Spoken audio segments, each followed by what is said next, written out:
71వ కీర్తనల గ్రంథంలో నుంచి 71వ కీర్తన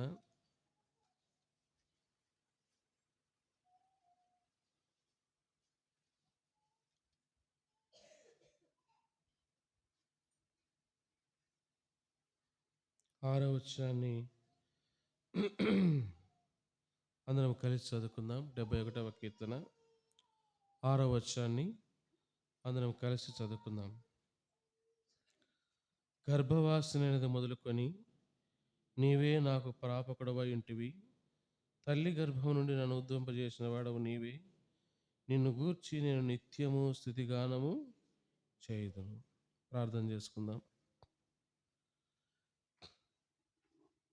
ప్రేమగల తండ్రి, నాయన మరొకసారి తిరిగి మీ పరిశుద్ధ పాద సన్నిధిలో ఇంతవరకు నాయన మా దేవుని సన్నిధిలో మా గత జీవితంలో చేసినటువంటి కొన్ని లోపాలను ఒప్పుకోగలటకు దేవను మాకు ఇచ్చిన కృపకై స్తోత్రములు. దాన్ని విడిచిపెట్టగలట్టు కూడా సహాయం చేయండి.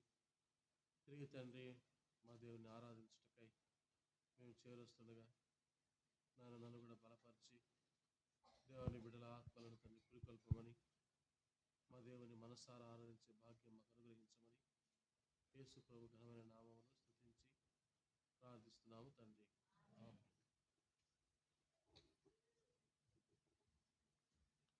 మామూలుగా అయితే లోకస్తులు నూతన సంవత్సరం అంటే 12 గంటలు అయితేనే చిన్న ముళ్ళు పెద్ద ముళ్ళు గడియారంలో 12 పైన ఎప్పుడైతే ఉంటుందో లోకస్తులంతా ఏం చేస్తారు, యూత్ అయితే రోడ్ల పైన టపాసులు పేల్చేసి హంగామా చేసేసి హ్యాపీ న్యూ ఇయర్ అని చెప్పేసి గట్టిగా వీధుల్లో అరుస్తుంటారు. కొంతమంది అయితే నాగదుడు వినాలైతే బండికి సైలెన్సర్లు ఓడబీకి శబ్దం ఎక్కువగా రావాలని చెప్పేసి శబ్దం ఎక్కువ చేస్తూ హ్యాపీ న్యూ ఇయర్ అని కూడా చెప్పే అలాంటి సైకోగాళ్ళు కూడా ప్రపంచంలో ఉంటారు. ఒక్కొక్కటిది ఒక టైప్. ప్రభు మనకిచ్చిన కృప ఏంటంటే అత్యధికమైన ఆశీర్వాదం. నూతన సంవత్సరంలో 12 గంటలకు మనం ప్రవేశిస్తామనంగా 2026. ఆ సమయంలో మనం దేవుని ఆరాధన వాక్యం వినడంలోనూ దేవుని ఆరాధించడంలోనూ మోకాళ్ళపై నుండి చేయగలుగుతాం. అది ప్రభువు మనకిచ్చిన గొప్ప ఆధిక్యత, ధన్యత. అయితే నిన్న ఒక సిస్టర్ మా సేవకురాలు ఫోన్ చేసి, మా సంఘంలో ఒక దైవ సేవకుడు ప్రార్థన సమయంలో ప్రార్థన పెట్టకుండా వచ్చిన ప్రతి ఒక్కరిని ఆరాధించమని చెప్పినాడు. ఎందుకంటే నూతన సంవత్సరంలోని దేవుడు మనల్ని పెట్టబోతున్నాడు కాబట్టి అని సంఘ ప్రార్థనలో చేపిస్తూ వచ్చినాడు అని చెప్తూ వచ్చింది ఒక అక్కగారు. మంచిది, సంతోషం అనిపించింది. నేనేమంటానంటే 2025 సంవత్సరంలో దేవుడు మనల్ని కాపాడినాడు, 2026 సంవత్సరంలో ప్రవేశపెడుతున్నాడు కాబట్టి మనం ఆరాధన చేయాలా, స్తుతించాలా, మంచిదే, కాదనడంలే. కానీ భక్తులు వారి జీవితాన్ని మనం గమనిస్తే వారు సంవత్సరం మారితేనే ఆరాధించేవారు కాదు, కానీ వారి జీవితంలో వారు ఎప్పుడు ప్రభువును ఆరాధించేవారంటే, చూడండి, మనం చదివిన లేఖన భాగములో 71వ కీర్తన 6వ వచనంలో నేను చదువుతాను. చివరి వచనం, నిన్ను గూర్చి నేను నిత్యము స్తుతిగానము చేయుదును. ఎప్పుడు?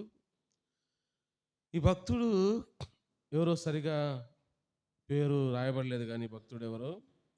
అయితే ఈ భక్తుడు అంటున్నాడు, ఏమంటున్నాడంటే, నా దేవుని విషయమై నేను 2020లో ఆరాధన చేస్తా, 2021లో ఆరాధన చేస్తా, 2022లో ఆరాధన చేస్తా, 2025లో చేస్తా, అవసరమైతే బతికుంటే ప్రభు రాకడ ఆలస్యమైతే 2026 సంవత్సరం అంతా కూడా నేనేం చేస్తా, ప్రభువును స్తుతిస్తూనే ఉంటాను, ప్రభువును ఆరాధన చేస్తూనే ఉంటాను.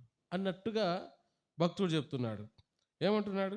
నిన్ను గూర్చి నేను నిత్యము స్థితిగానము చేయుదును. ఈ 71వ కీర్తనలో ఈ మాటలు చూడండి, పదే పదే మనకు కనపడతాయి. 8వ వచనం నేను చదువుతాను. నీ కీర్తితోను నీ ప్రభావ వర్ణనతోను దినమంతయు, చూసారా, దినమంతయు నా నోరు ఎప్పుడు ఆరాధన. ఈరోజు ఎవరన్నా ఉదయం ఆరాధన చేశారా? ఈరోజు మధ్యాహ్నం ఎవరైనా ఆరాధన చేశారా? పోనీ ఎవరైనా చక్కగా స్నానం చేసుకొని ఎవరైనా ప్రభువా నిజంగా నాకు నూతన సంవత్సరం ప్రవేశపెడుతున్నామని ఆరాధన చేసి వచ్చినారా? కానీ ఇక్కడే మాత్రం మనం ఏం చేస్తామంటే ఏదో నూతన సంవత్సరంలో మమ్మల్ని ప్రవేశపెడుతున్నామని ప్రభు, అదైనా మంచిదే కాదండంలే. అయితే భక్తుల యొక్క జీవితాలు చూస్తే సంవత్సరం మారితే ఆరాధన చేసినట్లు కాదు. కానీ ఏం చెప్తున్నాడంటే నా భక్తుడు ఏమన్నాడు? నీ కీర్తితోనూ నీ ప్రభావ వర్ణనతోనూ దినమంతయు నా నోరు నిండి ఉన్నది. నిత్యం అన్నాడు, దినమంతయు అన్నాడు. చూడండి ఆ మాట 71:15 చూడండి. 71వ కీర్తన 15వ వచనం నేను చదువుతాను. నీ నీతిని నీ రక్షణను నా నోరు దినమెల్లా వివరించును. 24 చివరి వచనం. కాగా నా నాలుక దినమెల్లా నీ నీతిని, నేను ఏం చెప్పదలుచుకున్నానంటే భక్తుల జీవితాలు మనం గమనిస్తే, భక్తుల జీవితాల్ని వారు ఒక రోజని కాదు, కొన్ని గంటలని కాదు, సంవత్సరం మారితేనే అని కాదు, కానీ వీళ్ళు ఎప్పుడు ప్రభువుని ఆరాధన చేస్తున్నారంట? నిత్యము ఆరాధన చేస్తున్నారు. దినమంతా అంటున్నాడు, దినమెల్లా అంటున్నాడు. దినమెల్లా అనే మాట 15లో 24 2 సార్లు ఉంది. దినమంతా అనే మాట 8వ వచనంలో ఒక పర్యాయం. 71:14 చూడండి. నేను ఎల్లప్పుడూ ప్రభువా, 2025లోనే కాదు ప్రభువా, ఎప్పుడు 2026లో కూడా, 2026 మధ్యరాత్రిలోనే కాదు ప్రభా, 2026 1వ తేదీ 2వ తేదీ 3వ తేదీ జనవరి 31 ఫిబ్రవరి లీపు సంవత్సరమా ఏమో నాకు తెలియదు, క్యాలెండర్ ఇంకా చూడలే నేను. 28 29 ఫిబ్రవరి, ప్రతి నెల ప్రతిరోజు నేను ఆరాధన చేస్తా, నేను స్తుతిస్తా, నేను కీర్తిస్తా, నీ ఎదుట నేను సాగిలపడుతా అన్నట్టుగా ఈ కీర్తనలో కీర్తనాకారుడు తన దేవుని గురించి ఏం చెప్తున్నాడంటే వర్ణిస్తున్నాడు. విశేషం ఏంటో తెలుసా? ఈ కీర్తనాకారుడు తన దేవుణ్ణి ఎప్పుడు ఆరాధన చేస్తాడంట, ఎప్పుడు ఆ దేవుని గొప్పతనాన్ని చెప్తాడంట. చూడండి 71వ కీర్తన 18వ వచనం. దేవా, వచ్చు తరము వరకు నీ బాహుబలమును గూర్చియు పుట్టబోవు వారికి అందరికీ నీ శౌర్యమును గూర్చి నేను తెలియజెప్పునట్లు తల నెరసి వృద్ధుడనై నుండి వరకు నన్ను విడవకు. ఎప్పటి వరకు అంట? కట్టె చేతుల్లోకి వచ్చి శరీరము వంగిపోయి రెండు కళ్ళు పోయి 4 కళ్ళు. నాకు ఎన్ని కళ్ళు ఉన్నాయి? కొంతమందికి 4 కళ్ళు ఉన్నాయి. కుర్చీలో కొంతమంది 4 కళ్ళు ఉన్నాయి. ఒక అక్క గారికి 4 కళ్ళు ఉన్నాయి. అందరికి 2 కళ్ళే ఉన్నాయి. ఈ బ్రదర్స్ కూడా 4 కళ్ళు ఇద్దరికి ఉన్నాయి. ఇక్కడ కూడా ఈ 2 కళ్ళు అయితే ఈ ఎన్ని కళ్ళు? 4 కళ్ళు. చేతికి కట్టొచ్చినా పర్వాలే, 4 కళ్ళు అయినా పర్వాలే, నా బాడీ వంగిపోయినా పర్వాలే. కొంతమంది వృద్ధులను చూస్తే సంతోషం వేస్తుంది, జీవరత్నం అక్క. కొంతమంది ముసలాలను చూస్తే మందిరానికి వస్తుంది పాపం. ఆమె ఆ బయట చెత్త ఉంటే ఎవరు చెప్పరు, సేవకుడు చెప్పడు, సేవకురాలు చెప్పరు. మేము వచ్చినప్పుడు ఎప్పుడు ఆమె పని చెప్పాల. వృద్ధురాలు, పెద్ద ఆవిడ, తల్లి లాంటిదని. ఆమె వస్తుంది, మొత్తం ఆ పక్కన క్లీన్ చేస్తుంది, ప్రతి మీటింగ్కి వస్తుంది. చలేం లేదు, పులేం లేదు, గిలేం లేదు. మేము వచ్చినప్పటి నుంచి గమనిస్తున్నాం. వంగిపోయినా పర్వాలే, ఏమైనా పర్వాలే. ఏమంటాడు భక్తుడు? వచ్చు తరము వరకు. ఏమన్నాడు అక్కడ? ఏమన్నాడు 18 వచనంలో? దేవా, వచ్చు తరమునకు నీ బాహుబలమును గూర్చియు పుట్టబోవు వారందరికీ నీ శౌర్యమును గూర్చియు. బా రే రే నిన్నగాక నమ్మన పుట్టారా. నా దేవుడు ఎలాంటి వాడో తెలుసా? భక్తుడు అంటున్నాడు. నా బిడ్డలతో తండ్రి చెప్పే మాట ఒక భక్తుడు. ఆ వృద్ధుడైన వాడు ఇతరులతో చెప్తున్న మాట యవనస్తులతో, రేయ్ నా దేవుడు ఎలాంటి తెలుసా? ఆయన బాహుబలం ఎలాంటి తెలుసా?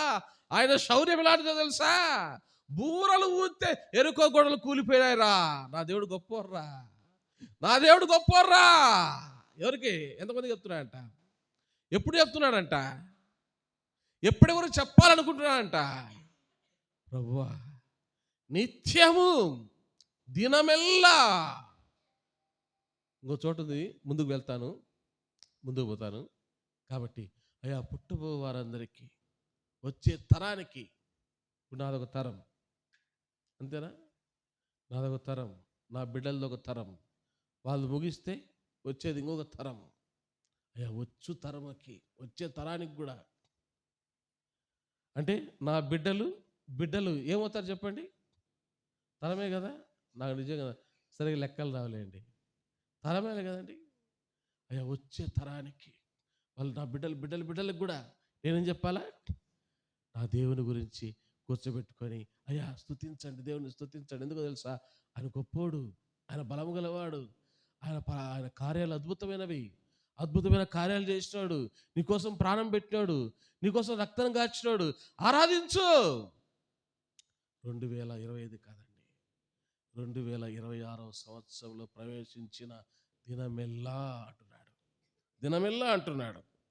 ఎందుకు దేవుడు ఈ కీర్తనాకారుడు తన దేవుణ్ణి అంతగా స్తుతించదలుచుకున్నాడంటే చూడండి, 71వ కీర్తన 6వ వచనం. గర్భవాసినైనది మొదలుకొని నీవే నాకు ప్రాపకుడవై ఉంటివి, తల్లి గర్భము నుండి నన్ను ఉద్భవింపజేసిన వాడవు నీవే. నిన్ను గూర్చి నేను నిత్యము స్తుతిగానము. ఎందుకు స్తుతిగానం నిత్యం అంటే, ఆ దేవుడు నీ తల్లి గర్భములో నిన్ను పిండముగా రూపించినాడు అంటే, ఈరోజు ఒక అందమైన శరీరము, ఒక అందమైన బట్టలు, ముస్తాబై చక్కగా ఇక్కడ కూర్చొని ఈ ప్రపంచాన్ని నువ్వు చూడగలుగుతున్నావంటే, 3 పూట్ల తినగలుగుతున్నావంటే, చక్కగా సంపాదించుకోగలుగుతున్నావంటే, నీ బిడ్డలు చూసి నువ్వు మురిసిపోతున్నావంటే ఎవరు కారకుడు? ఎవరండి కారకుడు? ఒక తండ్రి తన బిడ్డలు చూసి ఏం చేస్తాడు? సంతోషపడతాడు, ఆనందపడతాడు. వాడు నల్లగా ఉన్నా, తెల్లగా ఉన్నా, ఎర్రగా ఉన్నా, పొట్టిగా ఉన్నా, పొడుగ్గా ఉన్నా, ముక్కు సొట్టపోయినా, ముక్కు చక్కగా ఉన్నా, కాకి బిడ్డ కాకి ముద్దు. ఎవరిచ్చినారు ఆనందం? ఎవరిచ్చినారు సంతోషం? ఈ జీవితం నీకు ఎవరిచ్చినారు? ఆ భక్తుడు అంటున్నాడు, అయ్యా, తల్లి గర్భము నుండి నన్ను ఉద్భవింపజేసిన వాడవు నీవే అంటూ ఏమంటున్నాడు? ఆయన ఏమన్నాడు? గర్భవాసినైనది మొదలుకొని నీవే నాకు ప్రాపకుడవై ఉంటివి. ఏమండి, కొంతమంది స్త్రీలకు కొన్ని విషయాలు తెలుసు, చదువుకున్న వాళ్ళకి ఇంకా బాగా తెలుసు. ఒక చిన్న గర్భం, ఆ గర్భంలో ఒక రక్తపు గడ్డ, ఆ గడ్డకు చిన్న చిన్న వేళ్ళు, ఆ రక్తపు గడ్డకు ఒక ముక్కు, ఆ రక్తపు తల్లి గర్భంలో నా రక్తపు గడ్డకి కాళ్ళు, చేతులు, ఒక ప్రేగు. ఆ చిన్న బిడ్డ, ఆ చిన్న గర్భంలో, ఆ చిన్న బిడ్డ చుట్టూ ఏముంటుంది చెప్పండి? అది లేకపోతే మనిషి చచ్చిపోతాడు. తల్లి గర్భంలో ఏ నీరు? ఉమ్ము నీరు. దావీదు మహారాజు అంటాడు, అయ్యా, నువ్వు నన్ను కలుగ చేసిన విధము చూడగా నాకు భయమును ఆశ్చర్యమును కలుగుచున్నవి. అందును బట్టి నేను నీకు కృతజ్ఞతాస్తుతులు. దేనికి ఆరాధించాలి నిత్యమైందంటే, ఆయన నిన్ను పుట్టించిన నీ దేవుడు, నీ తల్లి గర్భములు నిన్ను కలుగు చేసిన నీ దేవుడు. ఇప్పుడు నేనున్నానండి, నాకు ఊహ తెలియక ముందే మా అమ్మ అవుట్ అంటే అవుట్ అంటే పోయిందని అర్థం, వెళ్ళిపోయింది. ఆడికి పోయింది నాకు తెలియదు. ఆడికి పోయింటుంది, వేసుకుని నమ్ముకోకపోతే పోయి చోటుకే పోయి ఉంటుంది. లేదు, నాకు తల్లి ప్రేమ లేదు, ఆ తల్లి ఆప్యాయత లేదు, ఆ తల్లి ఎలా ఉంటుందో నాకు తెలియదు. కానీ ఆ తల్లి గర్భంలో ఉండి నా దేవుడు నన్ను ఉద్భవింపజేసి ఆ పరలోకపు తండ్రి ప్రేమ ఎలాంటిదో నా దేవుడు నాకు రుచి చూపించాడు. ఎవరు నాకు ప్రాపకుడు? పైన ఉన్నాడు చూడండి, బాల్యము నుండి నా ఆశ్రయము నీవే. ఎవరు నీ ఆశ్రయం? ఎవరు నీ ప్రాపకుడు? ఎవరు నీ జన్మనిచ్చింది? ఎందుకు నిత్యం ఆయన్ను స్తుతించాలంటే ఆయన ఎవరు? తల్లి గర్భములో నిన్ను రూపించినటువంటి సృష్టికర్త అయిన దేవుడు కాబట్టి ఆయన ఏం చేయాలంట? నిత్యం ఆరాధించు. ఒక్కోసారి కొంతమంది తల్లిదండ్రులు విషయమై కొంతమంది అంటున్న మాటలు వినపడుతూ ఉంటాయి. అది ఎప్పుడన్నా మీరు విన్నారో లేదు నాకు తెలియదు, కానీ నేను వింటూ చూస్తూ వచ్చిన కల్లారా. కొంతమంది బిడ్డలు అంటారు, ఏం సంపాదించినావు, ఏం పెట్టినావు, ఏం చూసినావు, ఇదేనా? కుక్కలు కూడా చూస్తాయట, కుక్కలు కూడా పుడుచుకుంటాయట అని అంటారు. ఎవరిని? అప్పుడు కొంతమంది అంటారు తెలివైన వాళ్ళు, రే నీ తల్లి తండ్రి నీకేం లేకపోయినా నీకు జన్మనిచ్చినారా అంటారు లేదా? చెప్పండి, అంటారు లేదా? నీకు జన్మనిచ్చినారా వాళ్ళు అంటారు. విలువైందండి జీవితం, విలువైన జీవితం దేవునికి ఇచ్చినాడు. ఎందుకు ఆయన ఆరాధించాలా? 1 సంవత్సరం కాదు, 2 సంవత్సరాలు కాదు, 3 సంవత్సరాలు కాదు, 25 కాదు, 26 కాదు.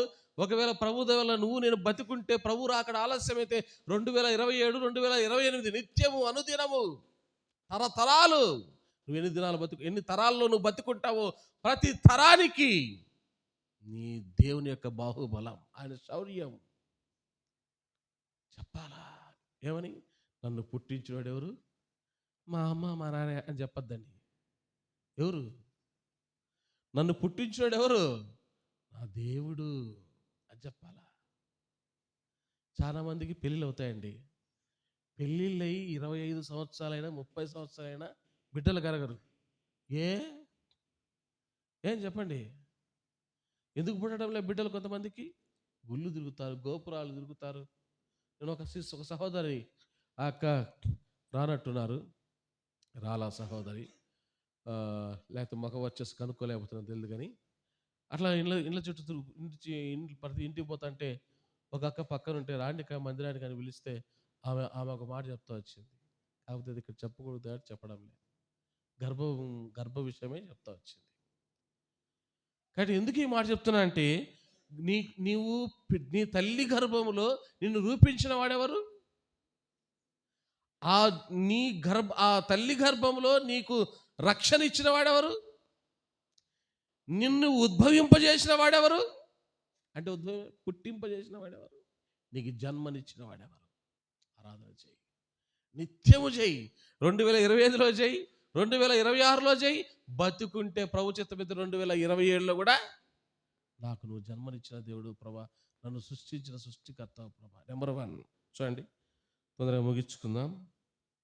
71వ కీర్తన 8వ వచనం, నీ కీర్తితోను నీ ప్రభావ వర్ణనతోను దినమంతయు నా నోరు నిండి ఉన్నది అని అన్నాడు.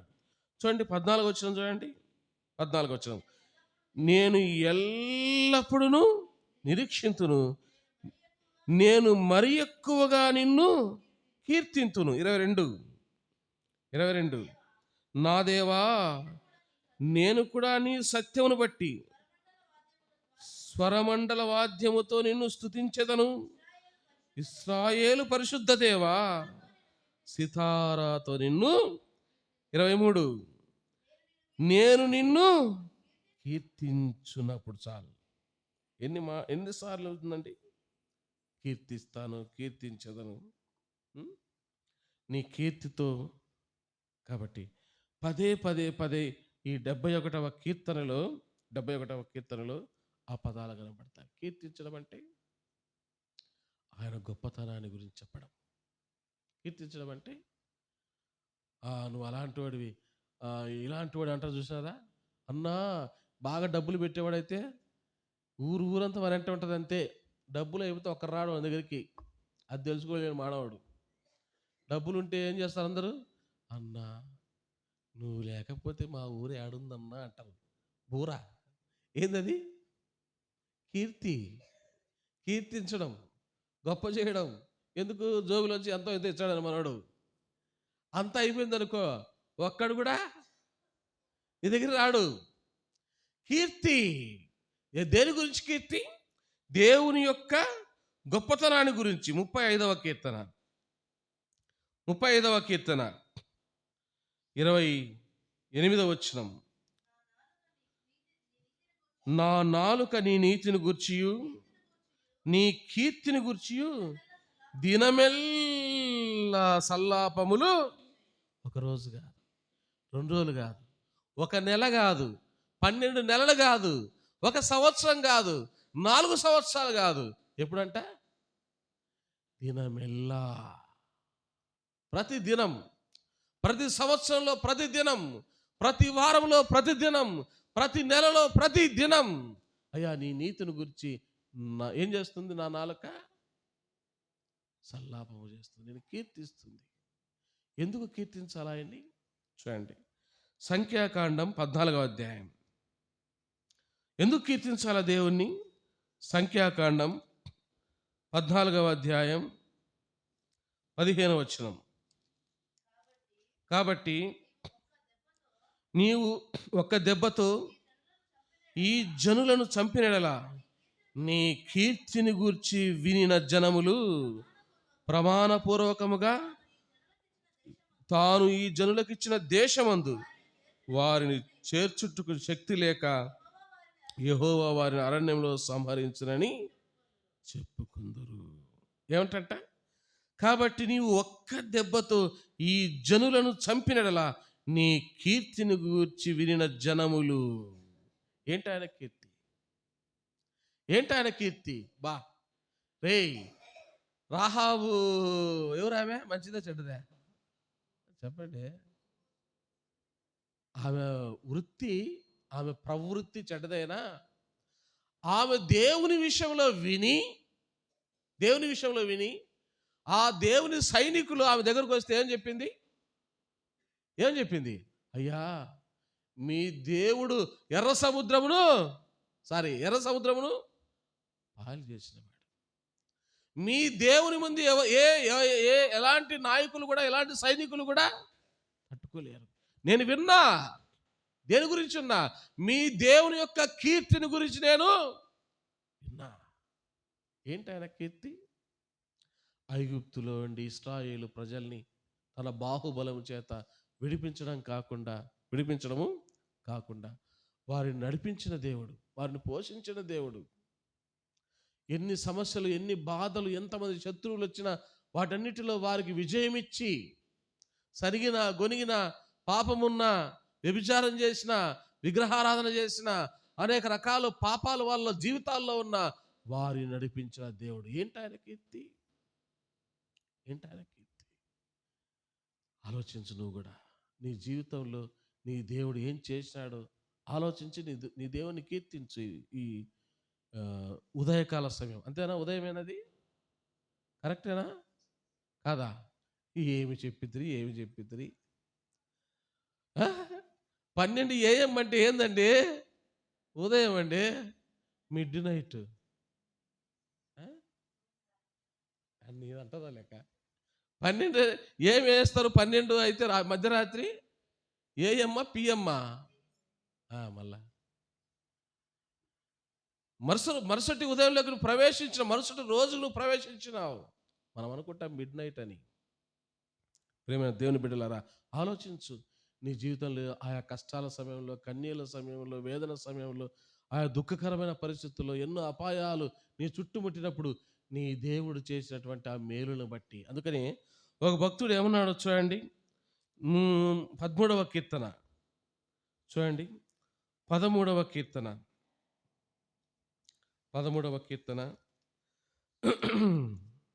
6వ వచనం.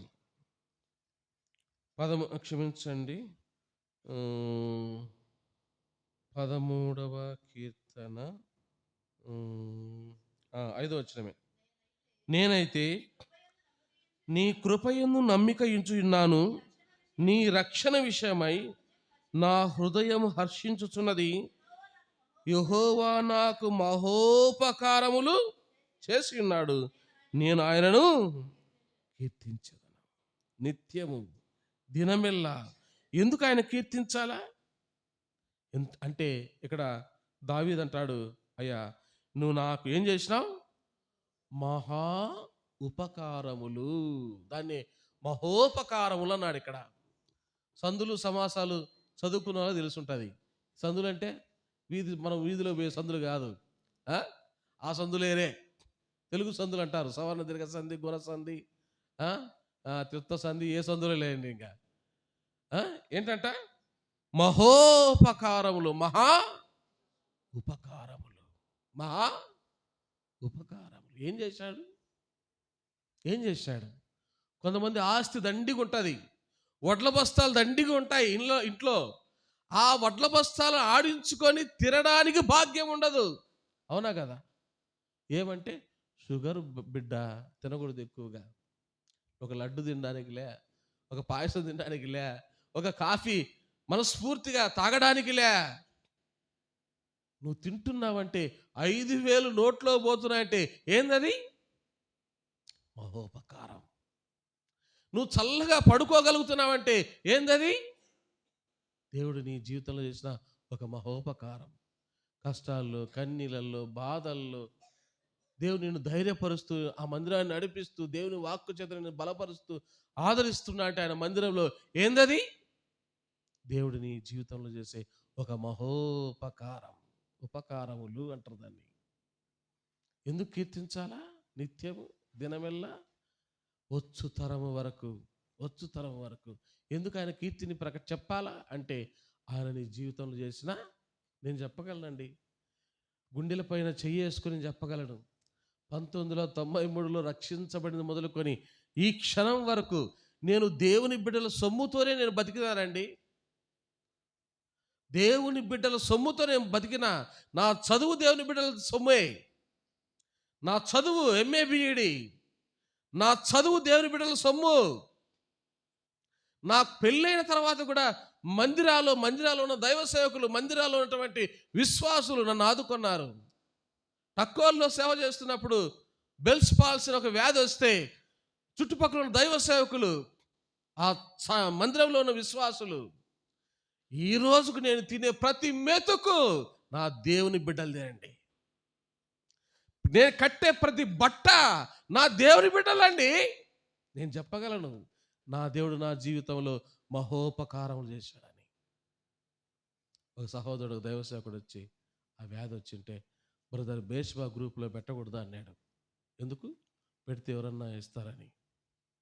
నేను చెప్పినాను, నాకు వద్దున్న అట్లా పెట్టడం నాకు ఇష్టం లేదని చెప్పిన. ప్రార్థన చేసుకున్నా. ఎందుకు వచ్చిందో అర్థం కాలే.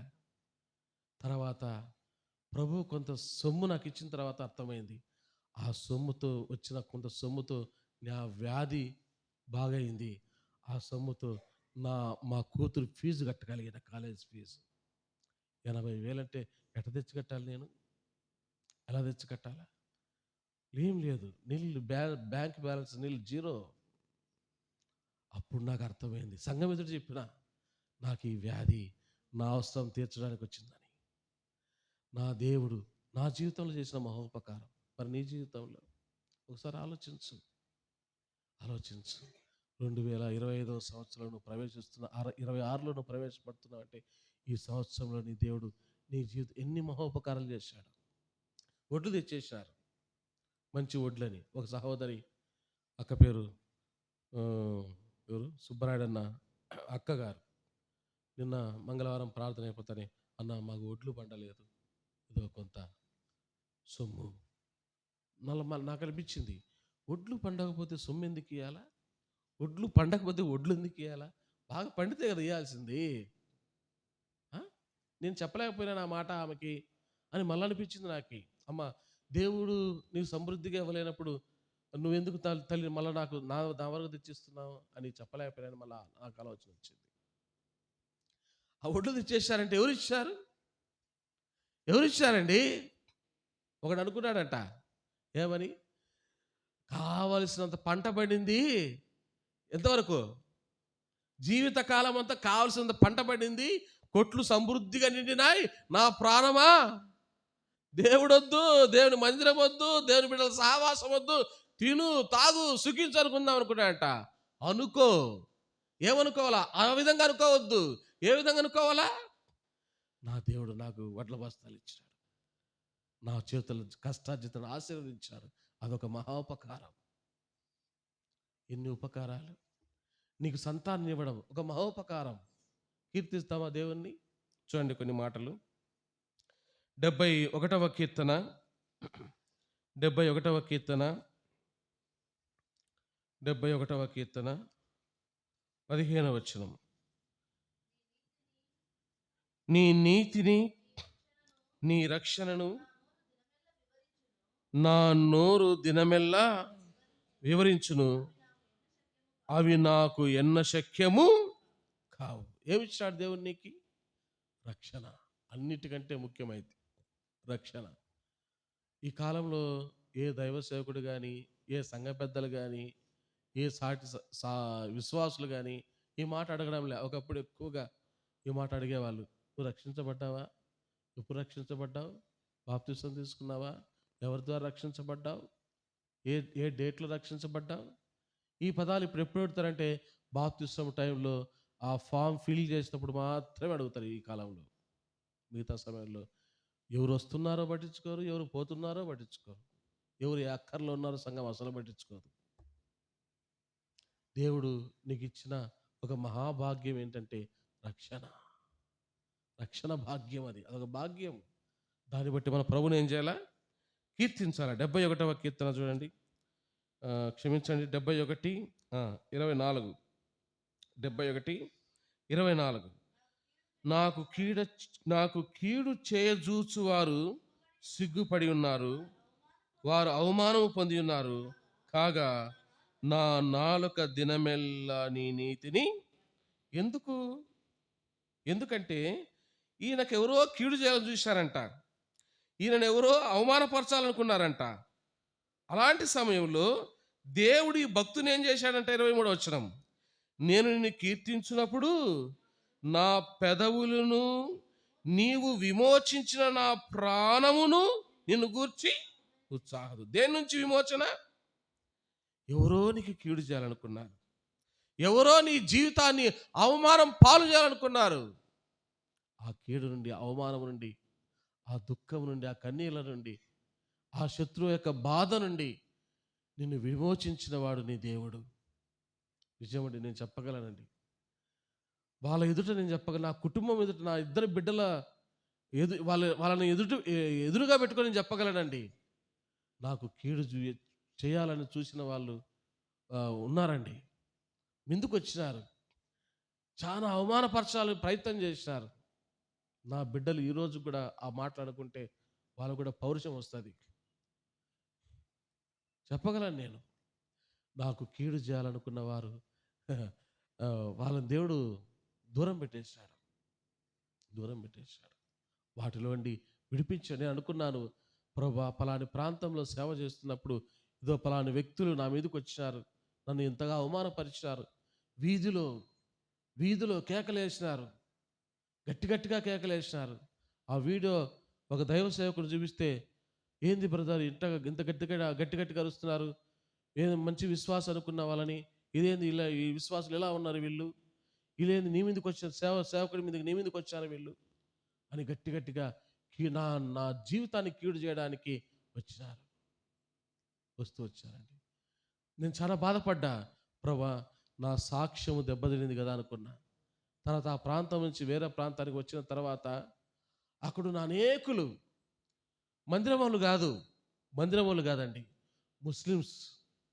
ముస్లింలు, అంగడి వాళ్ళు, అనేకులు, ఏంటి ఆయన వెళ్ళిపోయాడా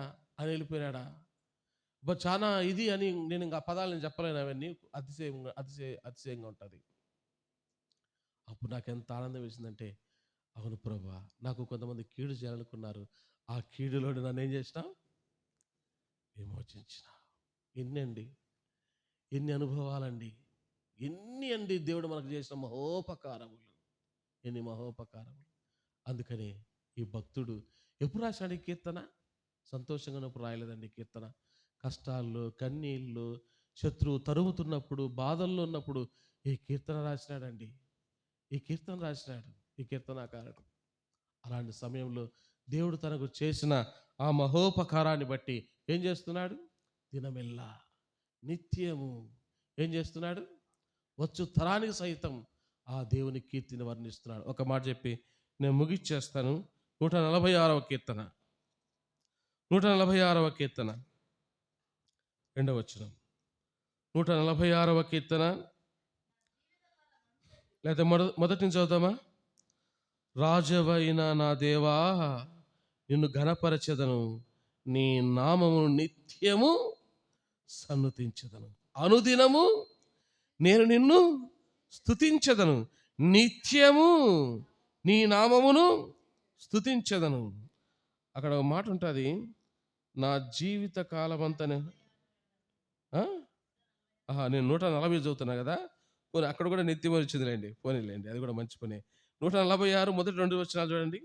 యెహోవాను స్తుతించుడి నా ప్రాణమా, యెహోవాను స్తుతింపుము, నా జీవిత కాలమంతయు నేను యెహోవాను స్తుతించదను, నేను బ్రతుకు కాలమంతయు నాది. ఎప్పుడంట?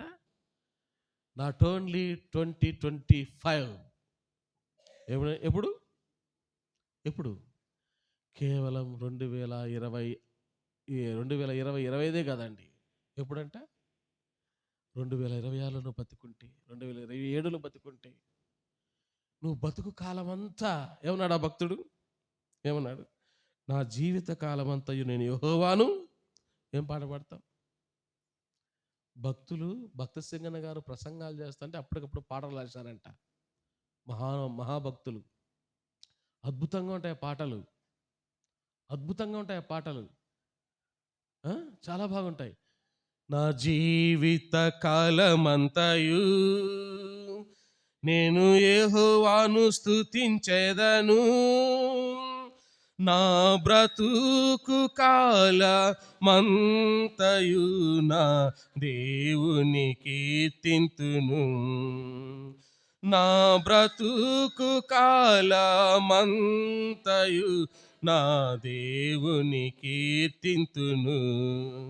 హల్లెలూయా, నా ప్రాణమ యెహోవాను స్తుతించు. ఎప్పుడు? నీ జీవిత కాలమంతా, నీ బ్రతుకు కాలమంతా. అరుస్తున్నారు బయట, కేకలు వినపడినాయా? 12 అయింది, సౌండ్ వస్తుంది బయట నుంచి. నేను కూడా మీకు హ్యాపీ న్యూ ఇయర్ చెప్తున్నా. మనకు నూతన వద్దులేండి అయింది పెద్ద పెద్ద పదాలు. నూతన సంవత్సరంలో దేవుడు మనల్ని ప్రవేశపెడుతూ వచ్చాడు. ఆరాధన చేద్దామా?